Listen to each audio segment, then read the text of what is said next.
this the 90-90 hip stretch tutorial. Okay, so this is just going to be 5 or 10 minutes. We're going to go through the variations and do the stretches on both sides. One of the most important things about hip mobility is that it's really important not just for your hips, but that knock-on effect for the rest of your body. So if your hips are tight, then somewhere needs to get that movement, and often it's the lower back that takes the strain, or the knees. So if you suffer with knee issues or lower back issues, really working on your hip mobility can have a huge impact. And this basic exercise, okay, this stretch, but it's also an active stretch, as you'll see, I'll talk you through it, can be something you just do 5 minutes a day, both sides, and it's great as a pre-exercise thing if your hips are tight. It's great before a run. It's great if you've just got a bit of time at the end of the day. Now, you might need a block or a cushion if you find this difficult. So if sitting on the floor is going to be a problem, have a thick block or a thin block or a cushion or a pillow nearby. Okay, so 90-90. The 90-90 refers to the 90 degrees at the hip and at the knee of this exercise. So we're going to start with both knees bent out wide. To get into this position, rotate so that your right leg is in front, okay, and it's at 90 degrees. So the shin is parallel, okay, to the body. The knee is at 90. There's a straight line from the knee to the hip, and then the back leg, the knee is in line with the hip and the knee is bent at 90 degrees here. So I create this, these 90-degree angles, okay? And what is great about this is you're multitasking here, because you're opening the front hip, this is external rotation, and you're closing, internally rotating the back hip. So you get a good bit of mobility in both hips. Now, if you find that when you try and do this, you cannot sit up, you lean over, you've got to use your props. So you can use a block, thick or thin, under your right buttock, and see how that feels. You might find that then you can get your hips more square in line with that shin. Okay, you might find that your knee doesn't like this, and you could put your cushion or your block under your knee if it's really popping up like this. Okay, and then the back leg as well, if you need to slightly prop where you need it, where it's feeling really uncomfortable. You might want it under this left buttock, so try it. But your aim is to gradually come to the floor. So we've got the 90-90. We're going to work through some variations, starting with the easiest, and this is how you should do this stretch, and building up to the more challenging hip mobility. So a passive stretch is when you are supporting yourself. You're going to put one hand in front of your left knee, the back knee, other hand to the outside of your body, and then pushing your right knee out, try and hinge forwards. So again, try not to let the hips pop up too much. We lean and should feel a stretch in the front buttock area, hip area, outside. And this is one, engaging the core, always thinking about holding the spine nice and straight. Think about just holding this stretch, okay? And if you're really tight through the glutes and the hips, this might be enough. And hold it for up to 2 minutes. Your next variation is an active stretch. You're holding yourself.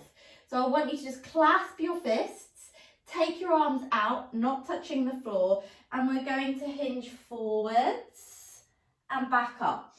Still really trying to push the back hip down so that you're getting some back rotation, and we're leaning into that front hip. And I want you to do about 5 of these when you do it. Again, core engaged, pushing down into the floor. Release. Now let's do a little bit of opening in the back hip. So support yourself again. You're going to try and lift the back knee, coming onto the sole of the back foot as much as you can, or just the edge of the foot. Tap it back down. So now we're externally rotating the back hip in this position, which is tough. So don't worry if you can't get your knee very high. Your aim would eventually to get your foot flat. And 5 of these. So if you give yourself a little routine, 2-minute hold, 5 of these. Okay. And now we're going to focus on a little bit more through the back hip. So bring your front foot in a bit so it's touching the thigh of the left leg. And then support your hands behind you and rotate your upper body round. So you're trying to bring the rib cage round as you push your hips forwards. So this hip stays forwards. So we're working on that internal rotation through the back hip. We're really focusing on that. And this is another hold. This is a passive stretch again. This is you kind of using your upper body to push into the stretch. And breathe into that rotation. And then let's try that more actively. So keep your right hand on the floor, but just pop your hands on your ribs and just push and pull the rib cage round.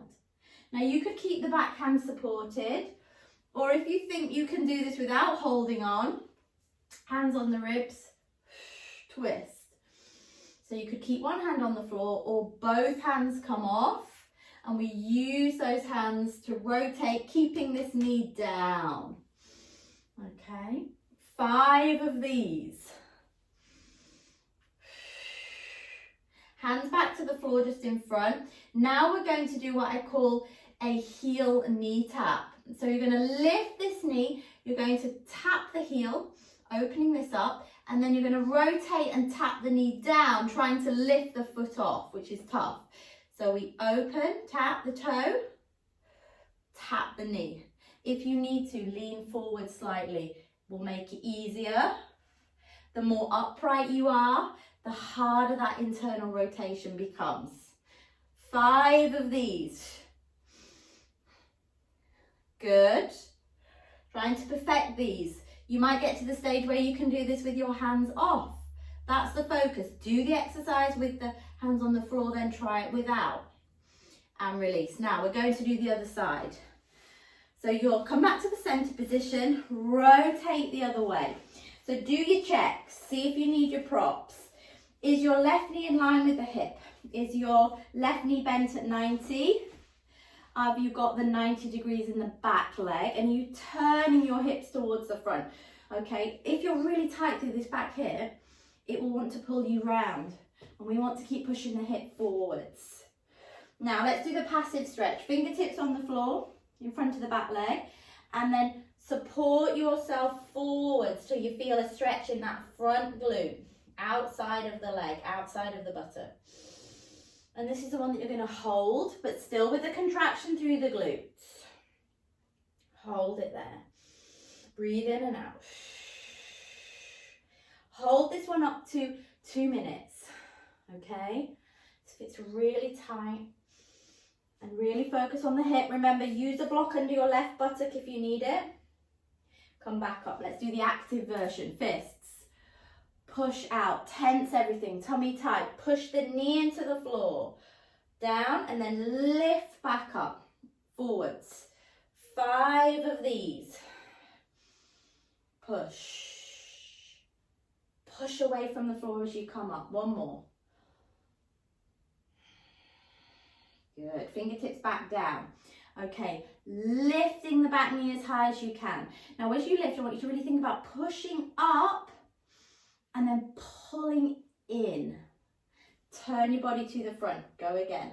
Lift the knee. Push back down. Try not to let your body turn with the knee. We want to try and keep that internal rotation. Lift. Down. Go on, lift, lift, lift. Can you get your foot down? 1 more.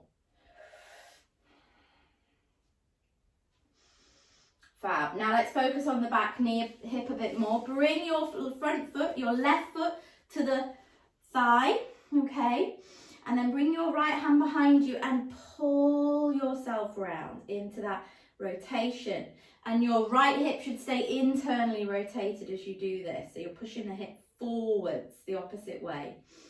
And again, this is one you can just hold. Just hold it for 2 minutes. Use a stopwatch because 2 minutes is longer than you think. And then let's do our active version. Hand on the ribs, breathe in, pull around. This is about the core as well. The tummy works to rotate as the hip stays still. You could do the version both hands off, much harder.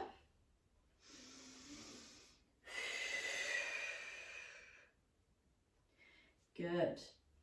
Fab. Now let's do the toe and heel tap. knee tap, sorry. So hold your hands to the floor, fingertip support. You're going to, from here, tap the toe and then rotate, try and get the back knee off the floor, tap the knee. So we open, close, push up, tap the toes, then try and keep your feet off. This is the hard one. This is one that makes your hip ache. If you need it further forwards, just lean into it a little. You will probably find you can get more height if you're leaning forwards, but progress to sitting up and trying to lift the hands off. Good, one more. Fab, and release. Now we're going to come back to that center position. Your last one is moving variation on the two. Okay, so start a bit further back than you think you need to be. Feet nice and wide. We're going to go over to the right, just where we started. Okay, hands off the floor if you can. Turn. Now push up through the front foot. Squeeze the hip through and bring it back. Now you might find you can't get up. Come to here. If you can't get up, push and then lift. And you're trying to get to the stage where you can. Try and maintain that 90-90 as you do this. Let's do one more. And lift, open the back hip. Release back down. And release. Okay, such a good little sequence of hip mobility exercises. What you might want to do after that, if you were about to exercise, is a hip flexor stretch or one of our small hip mobility or pre-warm-up sections that we've got on the website for kind of a running warm-up. But if hips are your problem, if you do that every day and you try and improve on it, it'll make a huge difference. Let me know if you've got any questions. Pop them down here below this tutorial. And also, what else you want from me in terms of tutorials or injuries or rehab or just specific exercises you find difficult. Let me know and I will definitely get it on here at some point in the next 2 weeks. Have a lovely day and I will see you all soon.